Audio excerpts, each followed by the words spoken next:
சிவபக்தர்கள் அப்படின்னா எப்படி இருப்பாங்க, நம்ம அந்த நிலையில தான் இருக்கமா அப்படிங்கிற ஒரு உள்ளார்ந்த தேடுதல் தான் இந்த பதிவுக்கான அடிப்படை அப்படிங்கிறத நல்லா தெரிஞ்சுக்குங்க. பொதுவாலும் சிவனிடம் வேண்டுதல் வைக்கிறவங்க அப்படிங்கிறது சிவனிடம் யாசகம் கேட்பவர்கள் அப்படின்ட்டு பொருள் கொள்ளப்படும். அதாவது எனக்கு பொன் வேண்டும், பொருள் வேண்டும், அது வேண்டும், இது வேண்டும், நிறைய பேர் இன்னைக்கு உலகத்தில் அப்படித்தான் இருக்காங்க.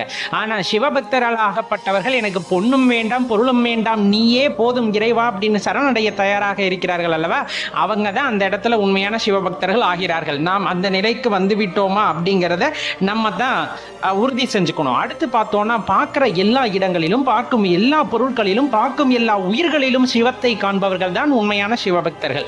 அப்ப ஒரு பொருள் அசையுது, ஒரு பொருள் ஆடுது, ஒரு பொருள் இசைக்குது, இந்த மாதிரி எந்த பொருளை பார்த்தாலும் அதோட இயக்கத்திற்கு அடிப்படையாக இருப்பது சிவம் என்று உணர்ந்து அந்த சிவத்தை அறிபவர்கள் தான் உண்மையான சிவபக்தர்கள் அப்படிங்கிறத நல்லா தெரிஞ்சுக்கணும். ரொம்ப முக்கியமா ஒரு நிலையை வந்துட்டு சிவபக்தர்கள்